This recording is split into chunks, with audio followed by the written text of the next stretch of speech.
ఒక పాశవిక దాడి అయితే అనుకోవాలి సార్ ఖచ్చితంగా. రోడ్డు మీద ఒక మనిషి చెయ్యి నరికేసి నడి రోడ్డు మీద అందరూ చూస్తుండగా ఆ విజువల్ చూస్తుంటే చాలా దారుణంగా ఉంది. మనం ఇప్పుడు దాన్ని చూపించలేం. నిజంగా జగన్మోహన్ రెడ్డి గారు అంటున్నట్టు రెడ్ బుక్ రాజ్యాంగంలో ఇది ఉందా, లేదా వీళ్ళు కూడా రాజకీయం చేసేస్తున్నారా? ఎవరో కొట్టుకొని చేస్తే, ఎవరో నరుక్కుంటే దాన్ని తీసుకొచ్చి రాజకీయంగా మార్చే ప్రయత్నం, కుట్రలు కూడా ఏమైనా జరుగుతున్నాయా? వ్యవస్థల పతనానికి సజీవ సాక్ష్యం లా అండ్ ఆర్డర్ అన్నటువంటిది పోలీస్ డిపార్ట్మెంట్ చేయాలి. వాళ్ళు అనుక్షణం అప్రమత్తంగా ఉండాలి. స్పెషల్ బ్రాంచ్ అనేటువంటి ఒక విభాగం ఉంటుంది. వాళ్ళు ఎప్పటికప్పుడు ఎవరి మీద కన్నేస్తున్నారు, ఎవరి మీద దాడి చేస్తుంటారు, ఇంటెలిజెన్స్, స్పెషల్ బ్రాంచ్ అదే పని మీద ఉంటారు. వాళ్ళు ఇప్పుడు ఏం చేస్తున్నారు? నెంబర్ 1.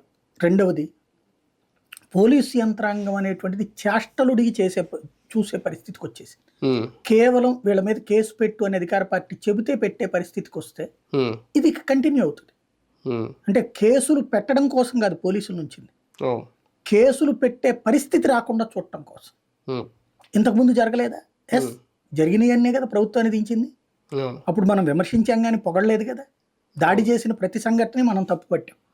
అది ఎట్లాంటి అరాచకం అని కూడా మాట్లాడాం. తెలుగుదేశం పార్టీ కార్యాలయం మీద దాడి జరిగిన, చంద్రబాబు గారి ఇంటి మీద దాడి జరిగిన, గన్నవరంలో దాడి జరిగిన, ఇదేం రాక్షసత్వం అని మాట్లాడాం మనం.